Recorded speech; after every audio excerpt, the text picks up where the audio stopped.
Okay, so we're talking about discipline over motivation. So motivation, like we talked about, is a feeling, right? We all have these feelings. We can be motivated in a moment, right? Feel all excited about doing something, have tons of ideas, and then the next day we wake up and it's another day, groggy, right? Go through this whole thing. It's a whole new brain chemistry, right? That motivation's gone. Being able to do what you wanted to do when you were motivated the next day and the next day and the next day has nothing to do with motivation at all. It has everything to do with discipline. You're not going to start doing anything until you have the discipline to do what you said you're going to do when you don't feel like it. And this is the biggest thing that people struggle with. I honestly believe that this is one of the biggest things that people struggle with. It holds people back the most. It holds me back. It held me back for a long time. For a long time. A long time. That's why I do this. I don't want it to hold you back or any of you. It doesn't have to. But it has to do with discipline and your ability to do what you said you were going to do when you said you were going to do it. And guess what? It's what you said you were going to do. You know what I mean? Yeah. But that's not how we live. And most people don't live that way. And most people don't do that. Most people say they're going to do things, get all excited about it, tell people, tell everyone. They go around talking about it, right? And then never do anything because they don't feel like it. And they just tell us, well, I'm just not in the mood right now, or, just tired, not feeling it, I'm sorry. It's not going to work until you actually do what you say you're going to do.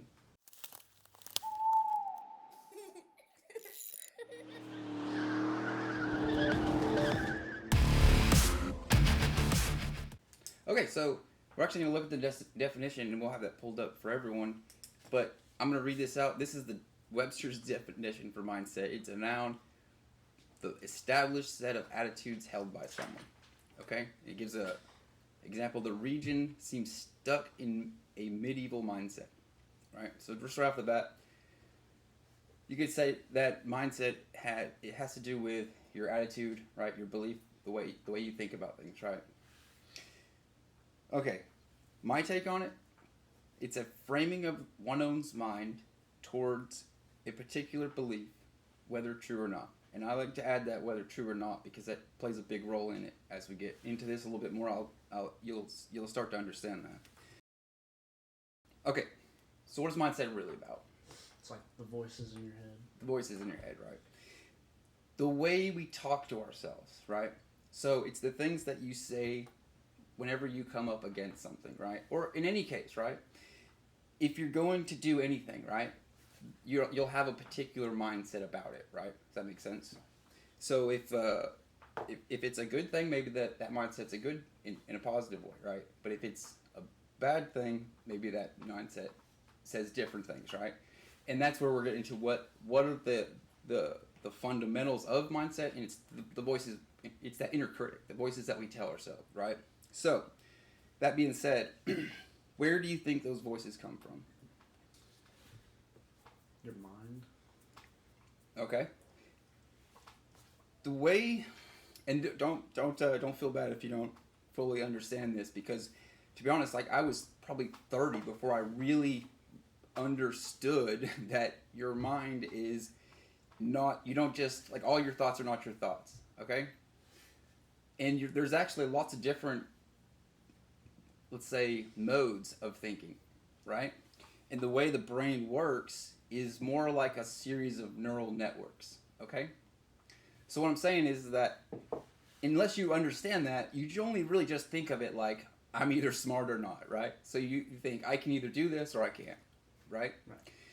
It's to have the ability to say, in a situation, when you come up against challenges, to have the ability to say, to dig in and just say, I'm gonna learn, because you're gonna make mistakes. Anything you do new, right, as we've all learned in the past, anything you do that's difficult or new, not even difficult, just new, it's gonna feel weird, right? This feels weird because it's new for us, right? Yeah. Because of that, there are going to be lots of thoughts, right? So just today. I mean, I've been preparing for this for a whole week for this one episode, and just today, I mean, the thoughts in my mind were just like, "You're not good enough," and you know what I mean. Just things telling me that this shouldn't be. I shouldn't do this, right? And that's where we get our mindsets, right? It also can come from things that we want, right? Right. So if we want something, the voices in our head are going to tell us things to help to get what we want, right?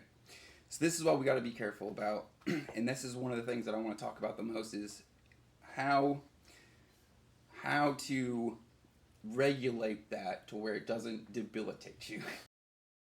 In the first part, we talked about what mindset is. We looked at the definition. We got your perspective on it. The voices in our head, right? Okay. Right. Now I want to get into the two different types of mindset. So a growth versus a fixed mindset. Have you heard that before? Have you ever heard that? I have not. All right. So there's actually, you can think of it this way, and this is I get this from a book called Mindset by Dr. Carol Dweck. She is I think she's a psychologist of, she studies like psychology and I believe like works a lot with children, right? Well, she wrote this book, Mindset, maybe 15 years ago. I can't remember exactly when, but I read it 10 years ago, and it was one of the books that I would say had the biggest impact on me. So I should say had the biggest impact on getting me to where I am today. Okay? Not so much the biggest impact on me, because there's been many things in my lives that have had a big impact on me, but this book helped me to understand mindset in a way that allowed me to move forward, because up until that point, I thought it was just me. I thought it was stupid. I thought I didn't learn enough in school, and I was screwed. I was done, right? That's what I thought. And I started reading that book when I was 30. 29, 30, right? You're right. So I'm saying up until that point, that was the belief I had, that I was just dumb, that I didn't do well in school. But obviously that's not the case. I mean, look at how far I've come in life to this point, right? I got all the way up to engineering manager. I mean, I was managing an engineering department, right? Right. The only way I got there is because of that mindset shift. And that mindset shift came when I started to understand that you can have a fixed mindset versus a growth mindset. So we're actually going to look at some things. So I'm going to read this for you, and then we're actually going to show it on the live video. Excuse me. The two different mindsets. Fixed. The belief that intelligence, talent, and character are carved in stone. You either have it or you don't. People with this mindset constantly seek to prove themselves, avoid challenges that might expose weakness, and feel devastated by failure. Growth mindset. The belief that abilities can be developed through dedication and hard work. Challenges become opportunities to learn. Failure is a setback, and effort is the path to mastery. What that's saying is that there's two different mindsets, and that if you're in a fixed mindset, you think that there's no other way. Like I just talked about with me thinking that I wasn't able to do things, right? That's a fixed mindset. So here I am, I'm reading this book, and I'm seeing through how well actually the book is written. And I think that comes a lot from her work with children. Easy to understand, right? And the way she used plenty of examples. And here's we'll show this pictogram. This is kind of one of the charts you can find online, and you can kind of see all the different aspects of it. In fact, this is something you can even like print out and put on your somewhere up in your house, in your room or something, just so you should remind yourself all the time about this, and look at these different things, saying things about on the fixed mindset side. Shy away from things you don't know. Let's say, sorry, it's a little far. Focused on proving yourself. Threatened by success of others. Those are all fixed mindset things that we say to ourselves. It's just common things, right? So this is a good idea to look at this. Go ahead and go to the next. All right, so the next one, receiving criticism. So this is in receiving criticism. So when someone is criticizing you, right? Right. A fixed mindset person would say something like, so let's see, read it. A manager gets feedback and that their leadership style is too controlling. They dismiss it. That person just doesn't understand how things work or feel deeply ashamed and shut down. So what that's saying is when you get criticized for something, right? Something you've actually done wrong, not just something that that there's someone's not hating on you or something like that, like something you've actually done wrong, right? You're receiving criticism. Right. The fixed mindset person is going to take that as an attack, and they're going to blame other people. They're trying to blame other people. They're trying to find a reason, and this is how the brain works. And it's not them. I say that word, that fixed mindset person, growth mindset person. In fact, there are times in everyone, all of our lives, we can all be fixed mindset and growth mindset in different areas of life. So the same person can have a fixed mindset, can also have a growth mindset, just in different areas of their life, right? Does that make sense? Yeah. So if any of these sound familiar, like they sounded familiar to me, and I'm sure to you and everyone else listening, don't take it to mean that you're broken. You're not broken. It just means that you've gotten the wrong mindset from you've gotten the wrong view of things, perspective, let's say. Okay, so in a growth mindset person, someone that's receiving criticism, the growth mindset, the same feedback prompts reflection. What specifically am I doing? How can I give my team more autonomy? They follow up with the critic and to learn more. Does that make sense? So the person that has the growth mindset leans back in when they receive the criticism. So someone criticizes them, they can internalize it and say, you're right, I did do that wrong. How can I do better? Right? And it's in this that this is how we develop our lives. This is how we become who we are. It's in these moments where the voice tells us something and we can either believe it or not. You know what I mean? Right. Okay, go to the next one, Jeff. Effort and natural talent. All right, so this is a big one because a lot of people get hung up on these kind of things, with especially natural talent. They think, oh, I wasn't born that way, right? Those are kind of the words they would say. I wasn't born that way, I can't do this, whatever, right? There is such thing as talent, but talent doesn't mean there was no effort involved, right? Kobe Bryant's a talented basketball player, but you think he sits around on the couch and does nothing all day to get where he's at? No, in fact, I've actually heard a story about Kobe Bryant where the person telling it was a rival basketball player and wanted to show up early to game day to practice, right? With to basically show he's willing to practice harder than everyone else because he's going to show up first, right? Makes sense. However, he got there only to find that Kobe Bryant was already there. In fact, he'd been there for several hours, right? Already working. And Kobe Bryant later went on to say that the reason was so that people would see him and instinctively think that this person's working harder than me. You know what I mean? Right. This person's better than I am because they're working harder than me. And it's that mental image that you have that makes those things. You know what I mean? No, I'm saying that he doesn't need, just because he doesn't need to have talent. He also practices 4 hours early and then practices with the team. You know what I'm saying? Like, he's getting double the practice, right? So obviously there's effort involved, right? But someone with a fixed mindset believes that needing to work hard at something is a sign you lack natural ability. If I were really talented, this would come easily. In the growth mindset person, they see effort as a mechanism of ability. The harder you work, the better you get, regardless of starting point. Does that make sense? So the effort you put into it makes it easier over time, and you learn from the effort, right? Like, and it grows you, and you become better and better at things, right? Right. But only through effort. It's not a natural ability. It's not God-given talent. It's nothing. It's only through effort that we grow. We only grow when we push ourselves. And I'm going to get later into that about that. That'll cover a lot about how the brain works and stuff. So that's going to be in the next segment, actually. Okay. All right. So the two mindsets we talked about. Self-talk and your inner dialogue, okay? And we talked a little bit about that at the very beginning. I want to go back over it because I want you to understand where these voices come from. Actually, I want everybody to understand where these voices come from. Excuse me. A lot of these voices in your head come from your parents, and that's just the truth. They come from all the things that we say to you throughout your whole life. In fact, all the things that other people say to you as well. So that's another point I'm going to bring up about how your circle shapes you. The people in your circle and the language they use, the things they talk about, you know what I mean?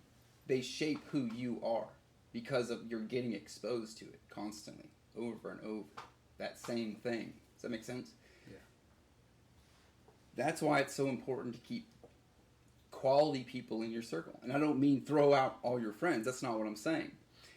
But at some point, you need to realize when somebody's not going to ever grow up, and when we're all on the same page or pretty close, right? Right. And it becomes part of your responsibility within a social group to try and be the best one of the group. Try and be the better person of the group. So when the group tries to do something bad, you steer them back and say, no, we shouldn't do that. It's not right, right? Because it's easy for teenage boys to do. You know, we encourage you to go out and have fun, but we also expect that you're going to make good decisions, right? Based off of what we've taught you, right? Right.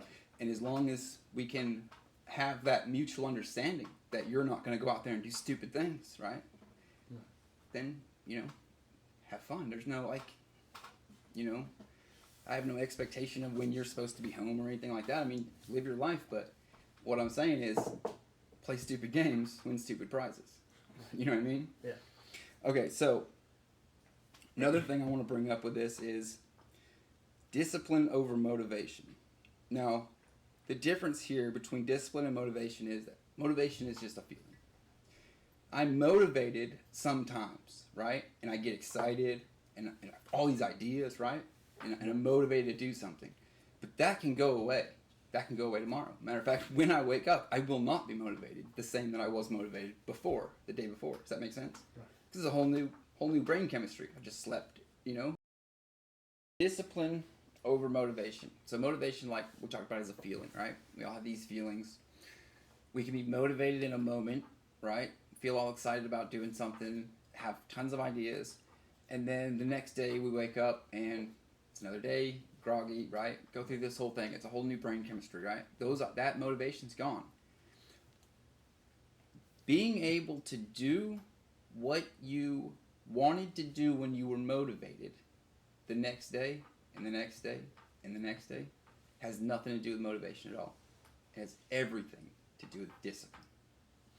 You're not going to start doing anything until you have the discipline to do what you said you're going to do when you don't feel like it. And this is the biggest thing that people struggle with. I honestly believe that this is one of the biggest things that people struggle with. It holds people back the most. It holds me back. It held me back for a long time. For a long time. A long time. That's why I do this. I don't want it to hold you back or any of you. It doesn't have to. But it has to do with discipline and your ability to do what you said you were going to do when you said you were going to do it. And guess what? It's what you said you were going to do. You know what I mean? Yeah. But that's not how we live. And most people don't live that way. And most people don't do that. Most people say they're going to do things, get all excited about it, tell people, tell everyone. They go around talking about it, right? And then never do anything. Because they don't feel like it. And they just tell us, well, I'm just not in the mood right now, or, just tired. Not feeling it. I'm sorry. It's not going to work until you actually do what you say you're going to do. So that's why discipline's so important.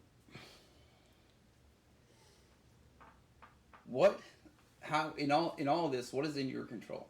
Okay? Because I talked about how your mind, the voices in your head, those inner critics, like, it comes from our environment, it comes from our parents, it comes from things that we were told, right? And those are all those voices in our head, right? Mm-hmm.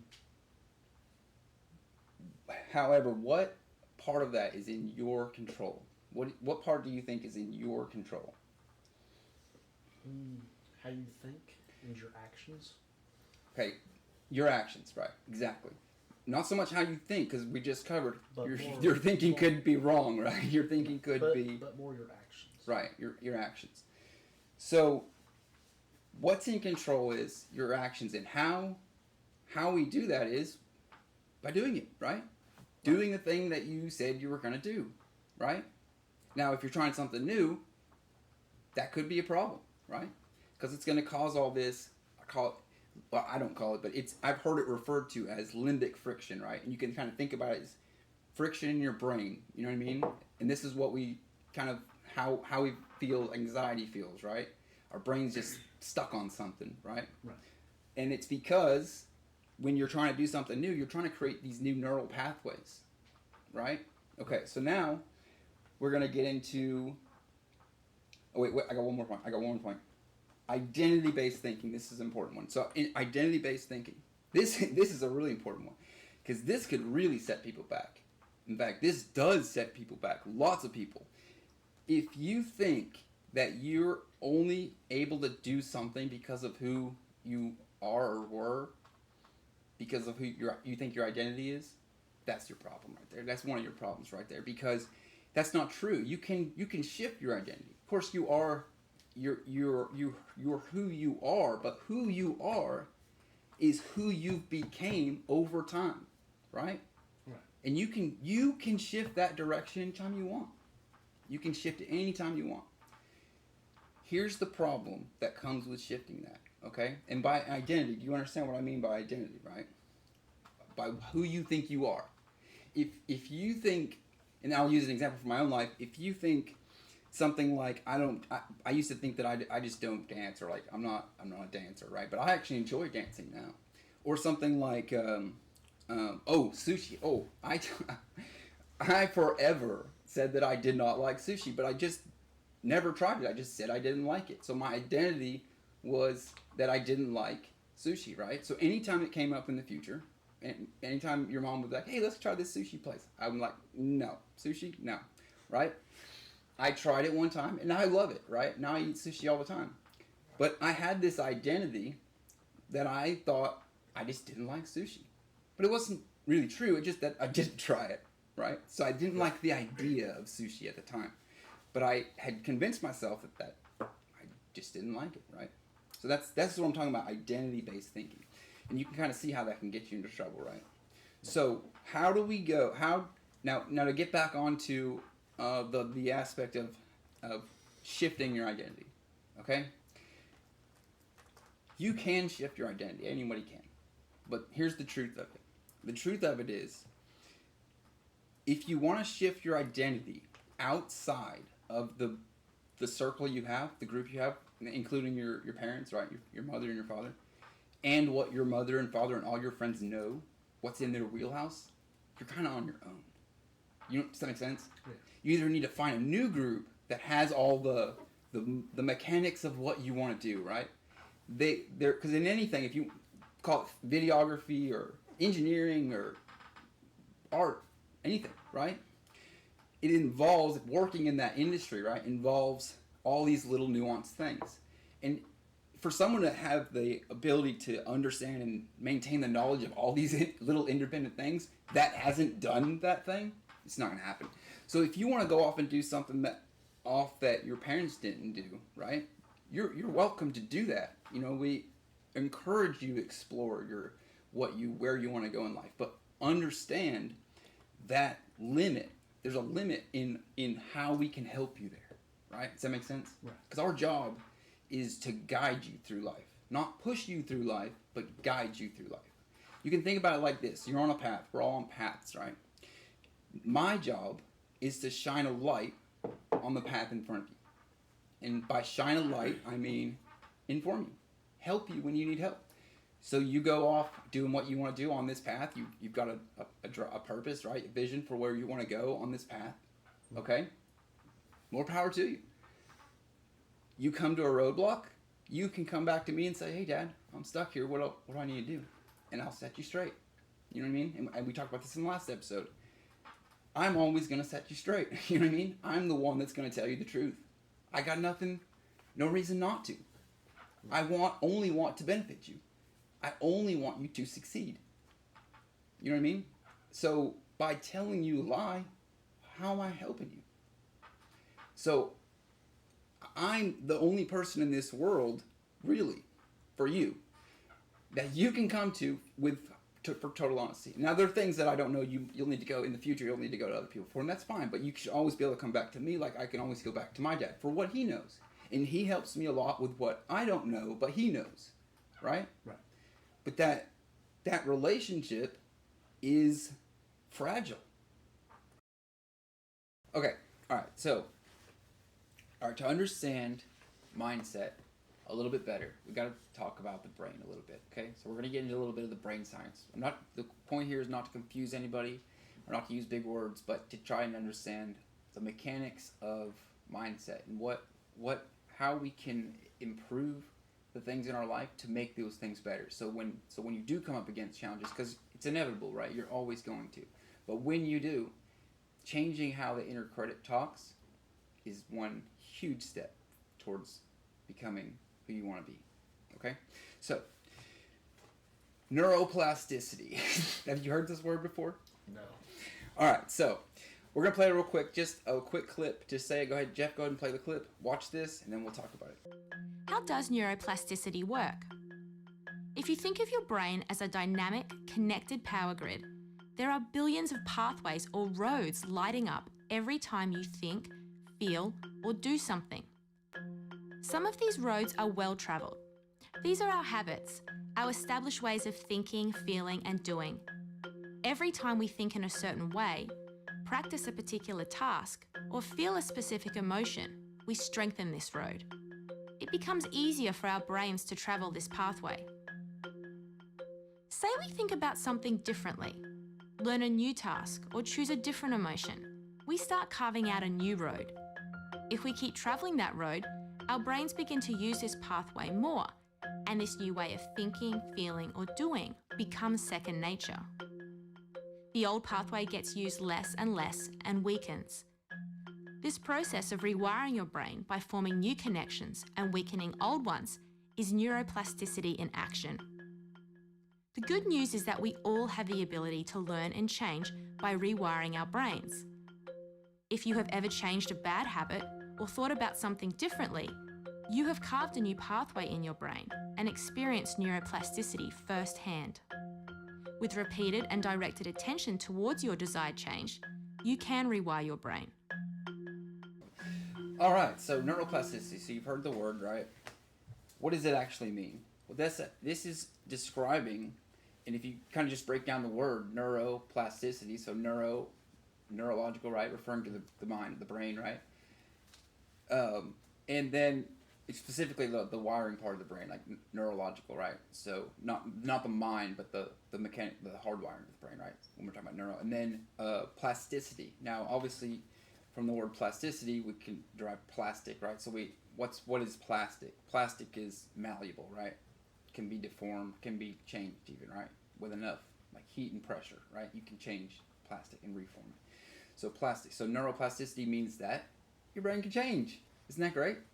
Isn't that awesome, right? Our brains can change. We can learn new things. There is a little bit of a limitation as far as raising IQ. We're going to get into that in another episode, but you can't really raise your IQ more than just a few points. And we'll get into some of the science and the facts about that later. But just so you know, IQ isn't everything, and that neuroplasticity and changing how your brain works is much more important than IQ anyways, really, when we get down to understanding how that works. So in just brief form, neuroplasticity, being able to change the brain, and the mechanics of that inside your mind are, as the video described, you can think of it like roadways. And I this is a great analogy to think about things you do often, like eating, right? Eating, walking, sleeping, all these things that you do that don't require tons of thought, right? the reason that you can do those so fluidly and so easily is because the roadway in your mind and the framework of your mind, it's like a big wide paved road, right? Traffic can flow, neural connections can be made easily, right? So this is how we can just do things easily, right? Yeah.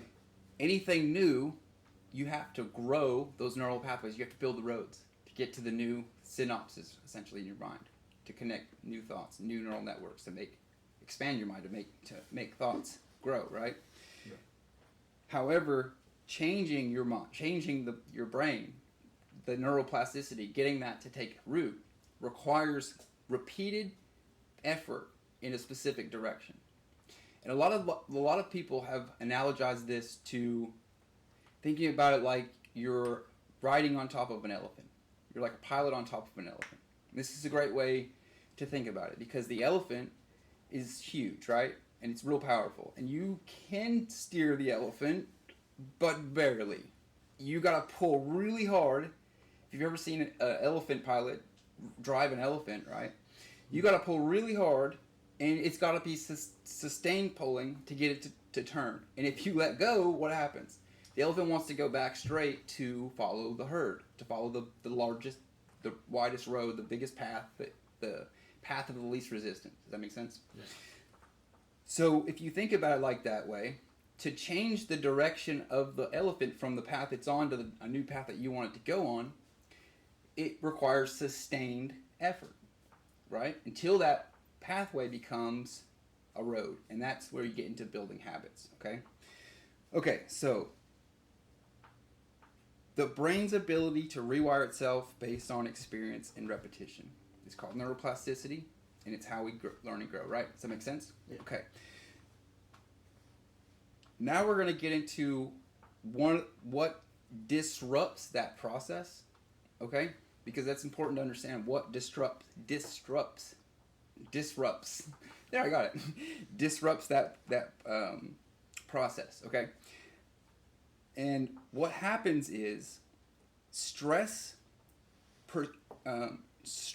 activates this thing called a perceived threat response, okay? It's really technical. It's something we'll get into much later. It's a lot deeper than this conversation's intended to go. But just know that when you face stress, and we can equate stress even to the limbic friction we talked about earlier, okay? Because stress is anything that's, going outside the norm is going to cause stress, right? Anything that it's not going right? Things that aren't going well because you're trying something new, right? It just doesn't all work. That causes stress, okay? So what you need to understand about that, though, okay, is that when our bodies, our brain and our minds, when we detect their stress, right, detect that there's a perceived threat, our brains actually shift into what's called the default mode network, okay?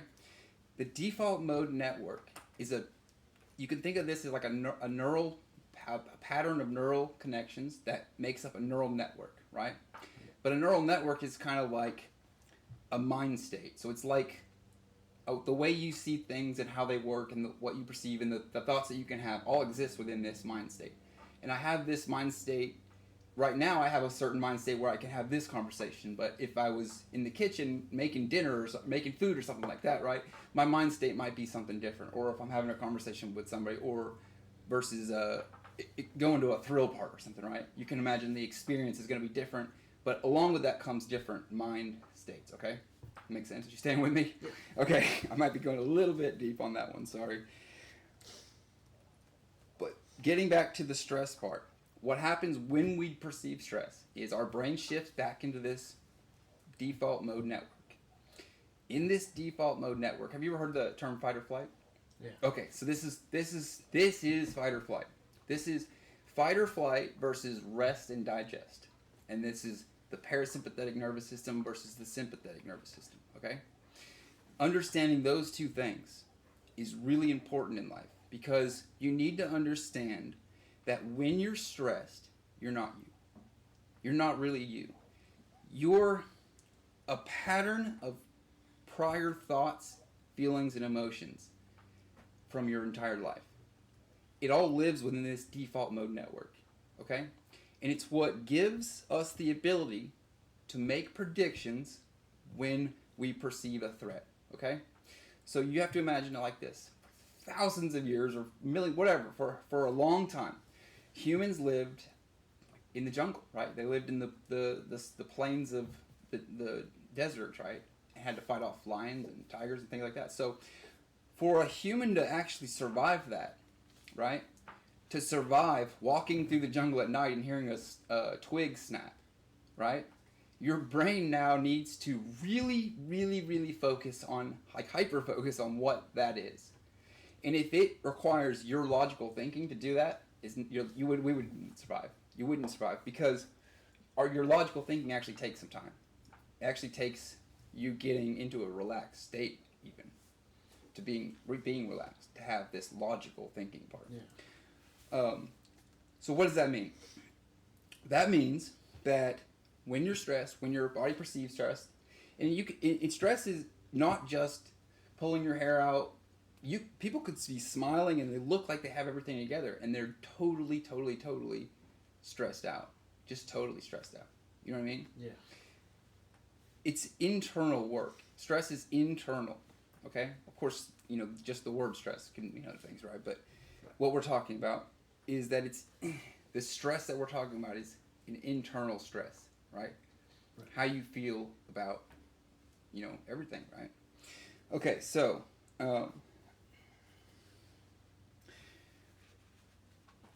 so when we're stressed, default mode network kicks in. All of our thoughts that we have in those moments come from the past. Does that make sense?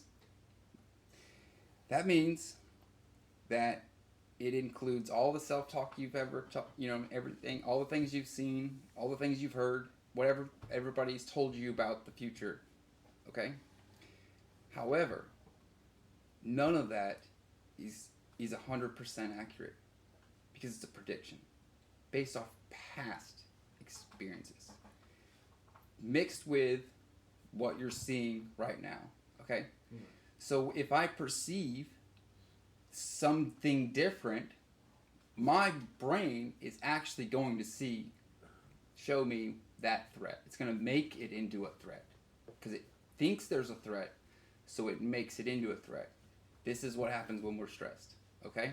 So when a lot of times when people are mean to other people or yell at other people, you know what I mean? Or fly off the handle in traffic, you know what I mean? You ever seen people road rage? No. Traffic? I mean, I'm guilty of it in the past, when I was younger, being angry, getting cut off, things like that. But think about it. You're getting this mad over traffic? You face traffic all the time, right? Right. It's not the traffic. Something made you mad. That person cut you off, right? And that's what made you mad. You know what I mean? Why are you letting these things affect you, right? Right. Okay? But what happens is, when that happens, our brains shift into the default mode network. Does that make sense? And in the default mode network, we can't think. Okay? You can only react to what you knew about the past. Does that make sense? Very important. Okay, as much as we're going to talk about the brain on this episode. All right, so you want to go ahead and this would be a good time for you to do the cards. So we've got these Mind of a Champion affirmations and daily actions cards. I've had these for a while. We're actually going to start using them. Skylar's going to pick one of them, and he's going to read it off. Go ahead and read it off, Skylar. So, it says, life is hard. It's okay for things to not go your way. It's okay to be discouraged. It's not okay to quit. Pivot and try again. Every attempt brings you one step closer. Basically,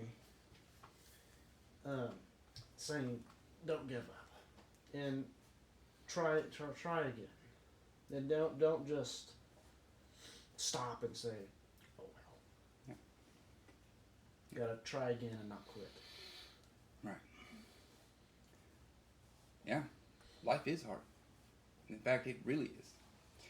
And what makes life harder is if you go through life without building any kind of skills, without ever learning anything. if you don't master it, if you don't know anything, you really aren't anybody. You can tell yourself all day long that you're somebody. And this is where we get into the problem with video games. This is a huge problem. Because video games don't teach you anything. There's no real world skills there. None. Think about it. You know what I mean? Once you learn this, your brain's done learning. And couple that with a toxic environment. Call of Duty? Come on, man. Come on. That's a toxic environment.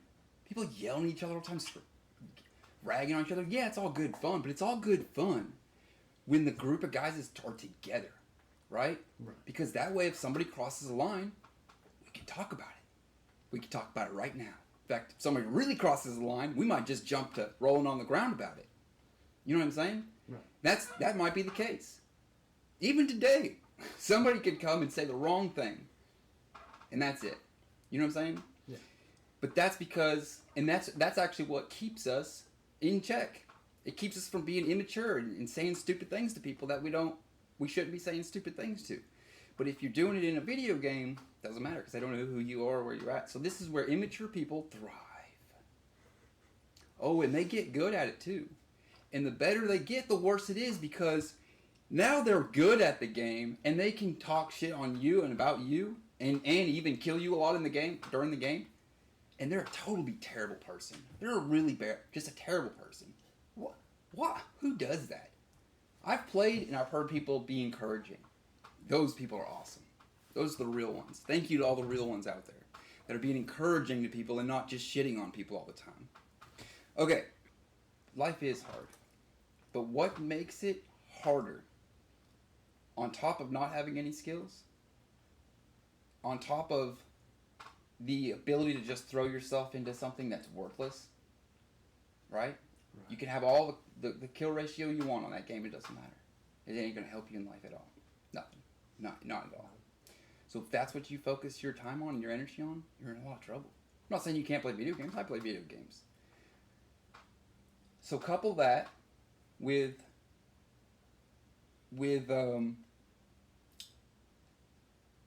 and then couple that with the fact that people don't have good relationships with the people in their life. Right? Now imagine that you have all these other things that are going on and you don't have anybody you can go to. These are the things that make life hard. If I had somebody to go to for everything, life would be easy. You know what I mean? Right. If I didn't have all these distractions to take my focus away from things, life would be easy. You know what I mean? But life's not easy, man. It's not. It's really hard. It's really hard. And we take that for granted in the United States. We do. We take that for granted. Think about what you can actually do, really, as a 17-year-old. And I wouldn't expect very much now, right? Maybe you could change a tire. I know you can mow the lawn, you could do things like that. You could change the oil in the car and you do things like that. Spark plugs, right? Yeah. But you know how to balance a checkbook? You know how to create a budget? You know how to manage projects? No, right? There are so many different elements to life. You know how many people don't even know how to start a fire? Can you imagine? Could you imagine how difficult life, how scary life would be for someone who doesn't know how to do anything? For me, it's easy. There's very few things I'm going to come across in this life that I just don't know how to do. I mean, I'm not going to stay away from like rocket science because I'm not that kind of person, right? Right? Sure. But there's very few things that I just can't handle. So I'm confident when I walk outside. I don't have a problem, right? But that's not everybody. That's not everybody. That's a lot of people. A lot of people. I just don't have any skills. Right? Right. Okay. Done with the card.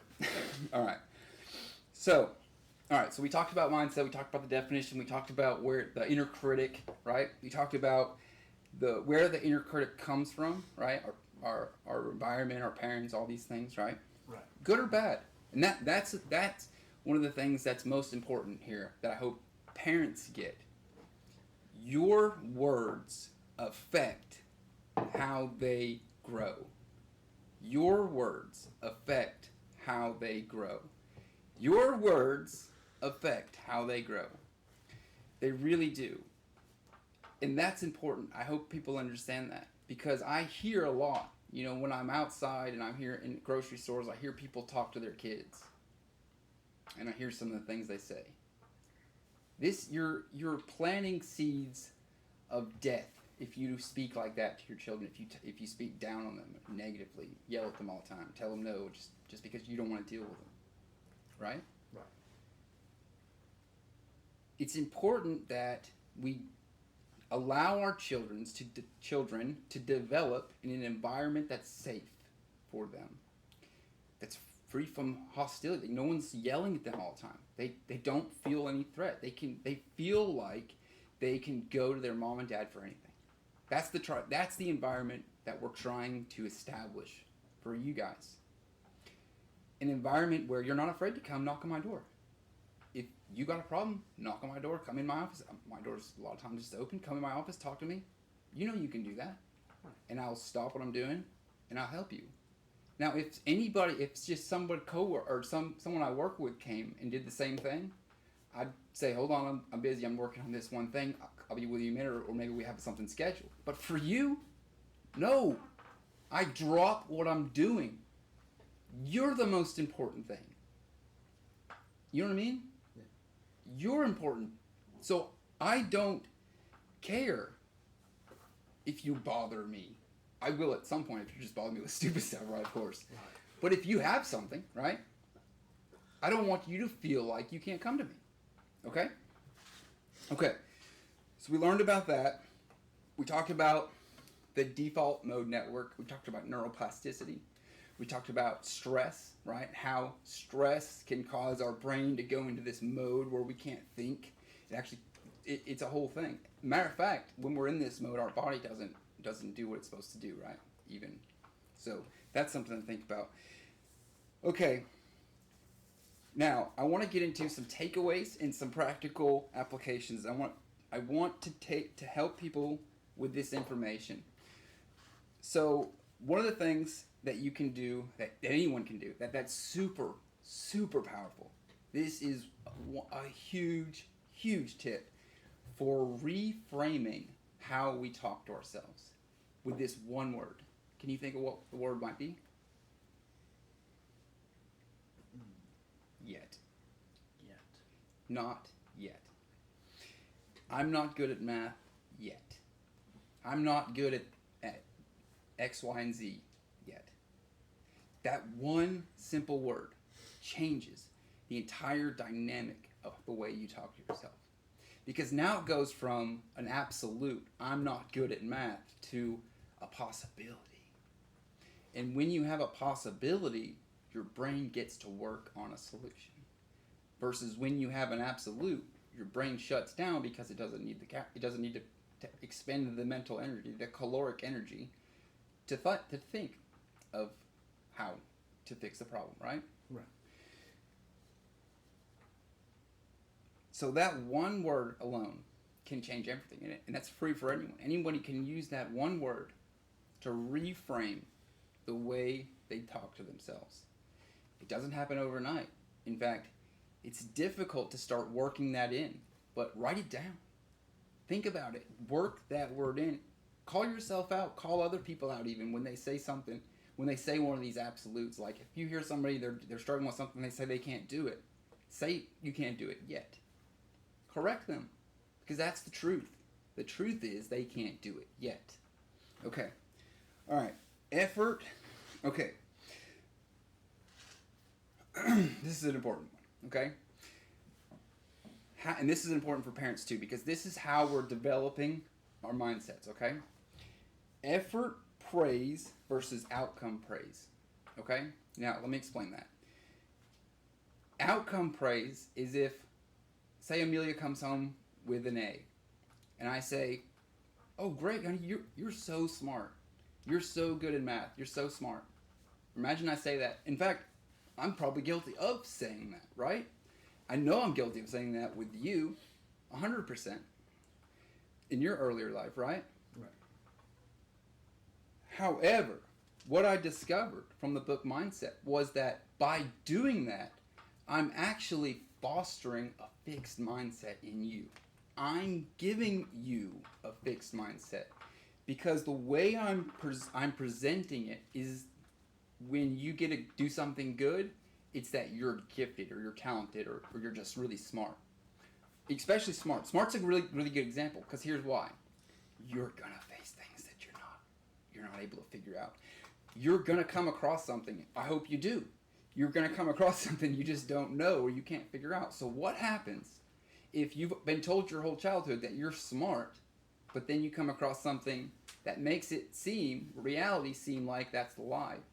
There's going to be some incongruency there, and it's not going to be good for you. Does that make sense? The way we fix this is by praising effort. So just simply reframing that to, instead of saying you're so smart, saying you worked so hard. Does that make sense? So I'm changing it from you are so smart, you're naturally smart, right? You're already smart, you don't need any more, to you worked so hard, and your effort was how you got that A. Does that make sense? Dude, such a big one. Such a big one. Okay, the next thing that you can do, that we can all do to help with these things. Visualization and mental rehearsals. Okay? And this is really powerful. There's actually a lot of research that we can go into that shows how visualization activates the same neural networks as doing the actual thing. Not the exact same, but it activates neural networks for learning. So just visualization. In fact, there's a lot of people like Jordan Spieth in golf, and I think I heard Max Verstappen. In fact, F1, Formula One racing, you can even see this. A lot of the drivers will wear their helmet. They'll be sitting in the chair with their steering wheel yoke, and just visualizing the buttons and the turn, and just visualizing it, right? And Jordan Spieth talks about this in golf, about visualizing the shot, right? And even the day before or night before. But this visualization helps you to be able to perform better. So even when you can't get better at something, because it takes practice, right? But you can't always practice. But you can always visualize. So if in between practices, so I'm talking about improving, growing our mental capacity for dealing with hard things. That's what I'm really talking about here. So let's be clear, okay? Using visualization is a tool that you can do to help that, okay? The next thing, sleep and consolidation. And what that means is when you learn something new, when we learn something new, it's required that our brain goes to sleep, gets sleep, good sleep, and it gives it time to put away all the different things that we've learned. Does it make sense? It reorganizes things in our minds and even our body while we're sleeping to kind of go in alignment with what we had learned previously, right? But this only happens if you get good sleep. All right, so in closing, the closing argument I want to make here is I realized a lot of the information that I told you, or I learned the information that I'm teaching you right now really late in life. Kind of late in life that doesn't ever need to happen. The things that I'm doing don't require me to be this old. They just require me to be this man. But I could have been this man a long time ago if I didn't let all these things trip me up. You know what I'm saying? Yeah. All of this negative thinking and the reprogramming of the mind, the way we talk to ourselves, it had to happen. And it took 10 years. It took 10 years, Skylar, for me to get from reading the book Mindset and having the realization that, oh, I can fix these things. I do need to fix these things, to how can I fix these things, to fixing these things. That takes time. It takes time. And the crux of it is that it doesn't happen overnight. And that's that right there. We're not. It doesn't satisfy our need to have something, right? It doesn't satisfy our instant gratification that we get with the phones and the likes and the, you know what I mean? All of this social media aspect, right? Gives our minds this false understanding that we have to get dopamine hits every 30 seconds. It's just not true, okay? What happens is we don't feel motivated the next day or something comes up. Maybe we make this, maybe, and this happened to me, and this happens to a lot of people, is you tell yourself you're going to start going to the gym, right? What happens when you tell yourself you're going to start going to the gym? You got to do something new. It's a whole new process. I mean, I got to get dressed in the morning, I got to get up at a time, I got to drive there, it's a whole new process. Well, how do you go from being excited about going to the gym, or even the realization that I need to go to the gym, and making the declaration even that I'm going to start going to the gym, to becoming somebody that goes to the gym? How do you get there? Discipline. Going, even when you don't feel like it. Right. That's it, right? So can you see how if you don't have discipline, you don't have anything? Discipline is so important to understand. You don't have anything without it. You can't do anything.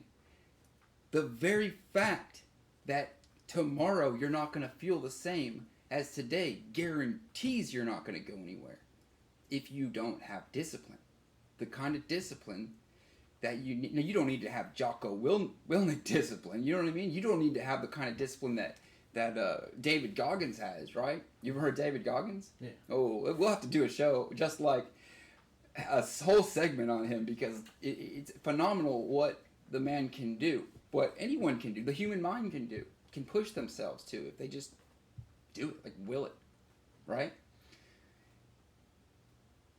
Getting an understanding of the fact that the fact that even if you have a fixed mindset, it doesn't matter. It doesn't mean you're broken. It doesn't mean you have to change. It means you got the wrong information, you taught the wrong thing, or whatever. But it doesn't mean anything really other than where you're at. But that's one of the biggest challenges in people's lives is getting to the real root of where they're at. People don't want to admit that they're farther back than they thought, and that's just the truth. You want to know? You want to know what the antidote to that is? Don't go so far back. You know what I mean? You don't have to. You don't have to do what I did. You don't have to wait 10 years to start change. I mean, I didn't wait 10 years to start change, but you don't have to wait any time.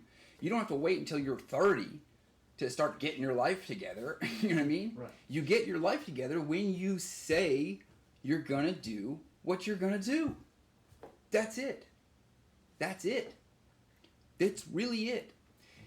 When you get to that point, then when you start saying to people, I'm going to mow the lawn on Thursday, and you mow the lawn on Thursday, right? And then the next time you say you're going to mow the lawn on Thursday, and then you mow the lawn on Thursday, eventually everyone's going to realize, like, Skylar mows the lawn on Thursday. And if I ask him to mow the lawn, he's going to mow the lawn. You know what I mean? Because he said he was going to do it, and he did it. And he repeatedly does that. And if you do that if you do that in your life, if you repeatedly do the right thing, people will notice. People will notice. It doesn't matter where you are. It doesn't matter who you are. If you're in this place in life, say you work at McDonald's, if you just did the best you could do, your job, the best you could do, people will notice. They'll notice that in your life. They'll notice your Skylar's the one that always sticks around and asks if there's anything to do. Skylar's always the one that looks around and sees what needs to be done. So when promotion time comes around, who do you think they're going to think about? Me. Skylar. Because you were the one that does your job and does what you say you're going to do. It carries on through your whole life. It's the core of what being a professional is about. It's the core of what being a professional is about. It's about doing what you say you're going to do. Does that make sense? Yeah. And it's easy. It's easy. But here's the problem. And this is, I'm going to end it here, but this is the problem is, You say you're going to do something, and then on top of losing the motivation, you also forget. And what happens is, you forget. You say you're going to go to the gym tomorrow. Tomorrow comes around. You remember around 3 p.m. in the afternoon. Oh, shoot. I was supposed to go to the gym. That's just one example. That's just one example. We're going to do a whole episode on that. But writing things down is a big step. Writing things down is a big step. You can't plan for things if you don't write them down. Does that make sense? Yeah. One of the greatest breakthroughs I had in my life was that I started writing things down. Right? And it makes sense because when you want to go do anything, okay? Think about it like this. When you want to go do anything, what do you have to do? You have to sit down. You have to make a plan. You have to make a list in your head of what you need to do next, right? Right. What happens if you don't write any of that down, and then tomorrow comes and you have new brain chemistry? Is all that there, or is it gone? It's gone. It's gone. And what happens when you come back to it and you want to do it again? You start over. You got to make a new list. You just wasted that whole previous time that you made a list. You think you're making progress, but you're not. You're not making any progress. Skylar, it could last for decades. You could do this to yourself for decades. This is why it's so important to have this relationship. It's so important that somebody in your life, somebody, if it's not me, if you don't even have a father, it can be somebody that you trust. You've got to build a relationship with somebody you trust that's better than you, right? That will shoot you straight. They'll tell you the truth. If you have that, you don't have to worry because somebody's going to come along when you do something stupid and straighten you out. Isn't that great? But guess what happens? Nobody's ever going to come straighten you out if you're an asshole when they try. If they try and you yell at them or get mad or say you're just hating, now there are haters out there. And that's all just noise. And we'll talk about that, the signal versus noise, in a future episode. I got a whole episode planned on that. But those people are just hating. But I'm talking about the people you trust in your life, the people you respect in your life.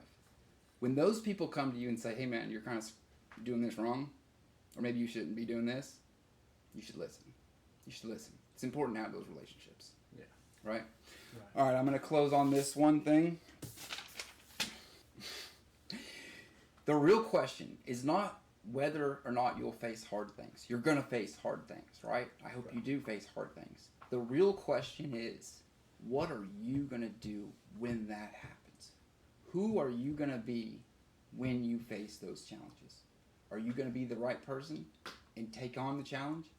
Or are you going to turn away and go back into whatever comforted you? Right? Right. All right. That's it.